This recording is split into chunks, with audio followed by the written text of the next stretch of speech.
You're looking at live images of President Trump at the Peace Summit in Egypt. He is meeting a rotating cast of world leaders as they prepare to take that class photo to put pressure on Iran and implement this Gaza peace deal. We are seeing historic images moment by moment. You'll want to stick with us as we prepare to hear President Trump speak from that summit in Egypt. The hostages are back. The hostages are back. It is a good feeling. This is not only the end of a war. This is the end of an age of terror and death and the beginning of the age of faith and hope and of God. It's the start of a grand concord and lasting harmony for Israel and all the nations of what will soon be a truly magnificent region. I believe that so strongly. This is the historic dawn of a new Middle East. President Trump hailing his ceasefire deal as a new beginning. The final 20 living hostages were freed from captivity in Gaza this morning. Those hostages returning to Israel and reuniting with loved ones after 738 days of captivity in the Gaza Strip. Trump touts this moment as a historic dawn of a new day in the Middle East. Indeed, it is. Hello, everyone. This is Outnumbered. I'm Kayleigh McEnany, and joining us today, Martha McCallum, anchor and executive editor of The Story and co-anchor of Fox News election coverage. Lydia Hugh, Fox News business correspondent. Kayleigh McGee-White, Fox News contributor. And Griff Jenkins, Fox and Friends weekend co-host.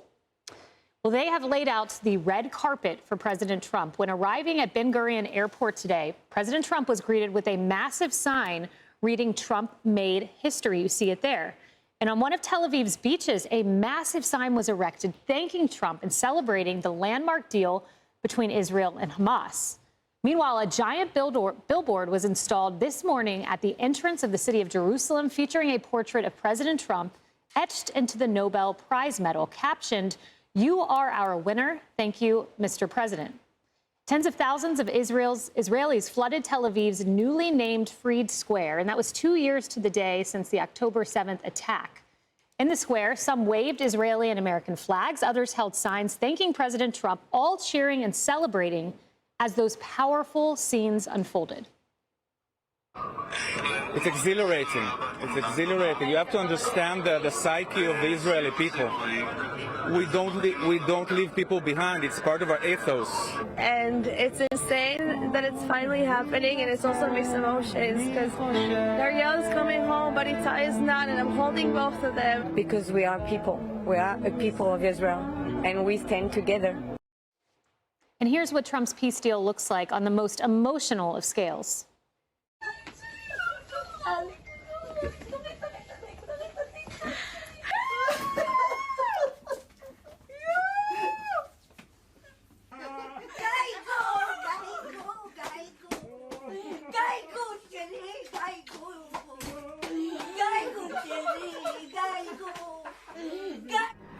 But first, let's go live to Trey Yingst, who's on the ground in Tel Aviv, Israel, with more on this historic day. Trey. Yeah, Kayleigh, it was a celebration across Israel as residents here for the first time in 2 years could breathe a sigh of relief. The peace plan ushered in by the Trump administration saw 20 living hostages reunited with their families. So many of these families have been waiting for answers, and today they got the answers they were looking for. President Trump addressing the Israeli Knesset earlier, and following that address, he spoke exclusively with Fox News about the hostages and the war in Gaza. Take a listen. Mr. President, thank you for speaking with Fox News. Thank you very much. And you're doing a great job, by the way. Thank you, sir. 20 Israelis who were held hostage by Hamas for more than 2 years were released today as part of your peace plan. What did that moment mean to you? Well, everything. You see the enthusiasm really beyond Israel, all over the world. I've never seen anything like it. And I think it just means peace for the Middle East. And it somehow represents, they become representatives of peace for the Middle East. And that's why it's gone like this. Nobody's ever seen anything quite like it. Talk me through how this deal came together. There were very intense negotiations. Our reporting indicates that you were personally on the phone to get this across the finish line. What happened, and when did you know that Hamas was going to release the hostages? Well, I'll tell you, I think it really started when we took out the nuclear capability of Iran. When you look at what they had, you couldn't have made this deal if somebody's sitting over there with a nuclear weapon over your head. And I think when we did that, and there were other obviously very warlike things that we did over the course of 4 or 5 years, if you know, setting the table. But when we did when we took away that destructive capability from Iran. President Trump also talking about the war inside Gaza, discussing the 2.1 million Palestinians who live there, saying this. I want to ask you about the Palestinian people, more than 2 million of them inside Gaza. They're worried that the result of this deal could lead to them being displaced from their homes or being forced to leave Gaza. What would you tell them about this peace plan? Well, the beauty is we have some of the richest countries in the world, and you know the countries I'm talking about, and they're headed by people that really were helpful and people that I know and that I think are tremendous people. And it's not always popular to say that, but I'm telling you, they're incredible leaders and there's some incredible people. They control vast amounts of wealth, and they're willing to spend that wealth to make things good at Gaza.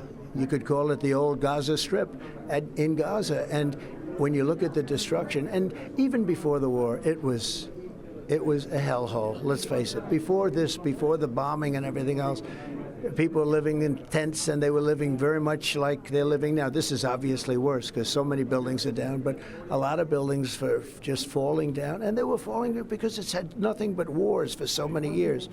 So there's a great opportunity. We have countries of great wealth, enormous wealth, where a fraction of their wealth can help take care of this, and we'll be involved in leadership. And, you know, it's interesting, when I watched all those people coming back, I'm looking at really the faces of the people. Those are people like you and like I mean, they were people that look so fantastic, and they're walking back to a house that's demolished, to a building that's demolished, to places that are not even recognizable. But when I looked in the faces of those people, I saw good people. Will they be able to stay in Gaza? I think so. I hope so, yeah. President Trump spoke extensively about Israelis and Palestinians, reiterating he hopes this ceasefire will lead to a broader peace plan across the region. Kaylee? Trey, thank you. You know, Martha, as we look at this, geopolitically, there's so much at play here, but also emotionally. I mean, I woke up in the middle of the night. I think it was around 1:30 a.m. I looked down at my phone. I see the list of the first 7 hostages released. And you just think of the stories, the reunifications, the children meeting fathers.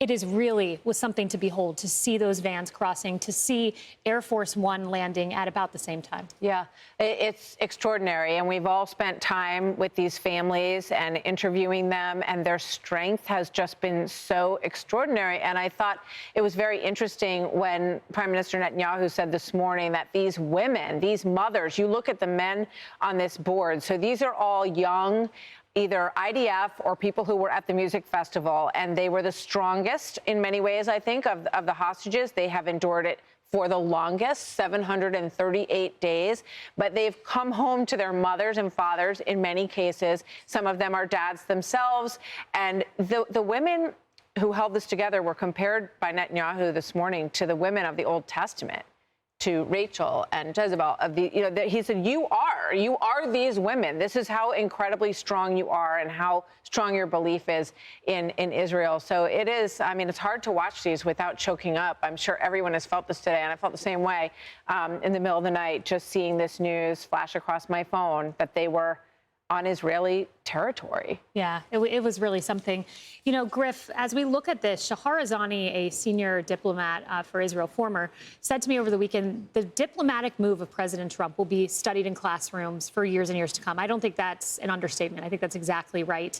And it goes all the way back to when I was in the White House in 2020, and a little bit we'll speak to one of my former colleagues who negotiated the Abraham Accords. It started in 2020 in the Oval Office, and these relationships that President Trump built over a very long time. They will study it for decades to come. You're absolutely right, Kaylee.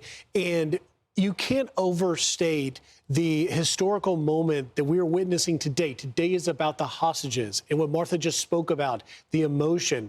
But it's also about the meeting in Egypt. It's about the vision. President Trump looked at a place called the Middle East that once was paradise. People vacationed 50 years ago to Lebanon. Now they don't. Why? Because of Hezbollah.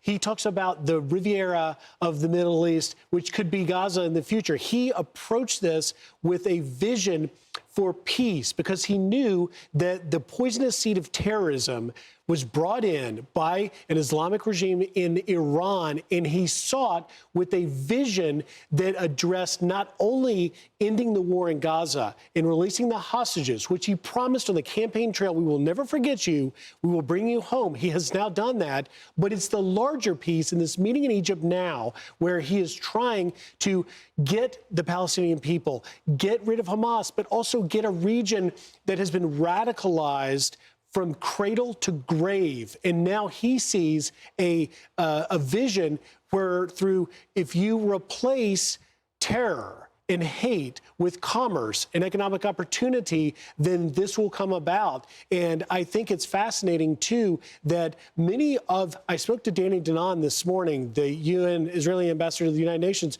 I said, does it strike you as interesting that many of the countries at this meeting now that we were watching in Sharm el-Sheikh, as the president tries to get this plan, which will take significant Arab state buy-in to come about, did you think it's interesting that many of those countries chose not to be in the UN here in New York at Turtle Bay when Prime Minister Netanyahu talked about some of the very things that President Trump hoped to do, that they're there now? And Ambassador Danon said, I really hope that this is changing and they will get on board fully, because the future in this new dawn of peace in the Middle East is a paradigm shift in the Middle East that hasn't been seen in 50 plus years. And hopefully we'll see something come out of today. Lydia, and I think one of the interesting things is if you look back at President Trump's foreign trips, in the first places he chose to go, he went to the Gulf states. That was strategic. Each of those visits, and people said, oh, he didn't go to Israel on that visit. The entire purpose of that state visit to these various states was to put pressure on Israel, on Iran on behalf of Israel, and that soft diplomacy manifested. Right, and we have been seeing this build and build since the Abraham Accords during this first administration, and how critical that was, and how there's an opportunity now to continue to move forward and build on that peace and that relationship. The big question now is, how far can we see these relationships continue to grow? And can we bring Saudi Arabia to the table? Can we get Saudi Arabia to now recognize Israel as a formal state and really put pressure and continuing to put pressure on Iran moving forward? Yeah, no doubt. And pressure on Iran, you'd be remiss if you didn't mention the bombing of Fordo, that courageous move, a hard decision to make. What that did, I think it's no accident that that happened in June. And here we are just months later that you get this Gaza peace deal. Well, and President Trump even mentioned that he doesn't think that this would have been possible had he not given the A-OK for that to proceed. He understood that that was going to set the tone for the rest of the negotiations. And my friend Bethany Mandel mentioned this on X this morning. This is the first time in a decade that Hamas has not held a single Israeli hostage in Gaza. This has been going on even well before October 7th. And thanks to President Trump's leadership, Hamas no longer has a single bargaining chip with which to hold Israel hostage. And I think even where we would have been had President Trump not won. You think about this is an unequivocal victory for Israel in every way that is essentially endorsed by all of the major Arab power players. This would have been unthinkable a couple of years ago when the Biden administration was thinking about its own ceasefire negotiation. It did not require Hamas to give up all of the hostages up front. They were being handed over in sort of piecemeal negotiations. This does. Hamas will have no more governing authority in Gaza as a result of this. There are so many ways in which this is a distinct victory for Israel that would not have been possible had President Trump not been a friend of the Jewish state and also a leader for the other Arab countries in the region. No doubt. Hamas has lost all of their leverage, and we watch these beautiful images of the hostages returning and think about those who lost loved ones on that day, October 7th and thereafter. Hey, it's Will Kane. Click here to subscribe to the Fox News channel on YouTube. It's the best way to get our latest interviews and highlights. And click to subscribe to the Will Kane podcast for full episodes right now.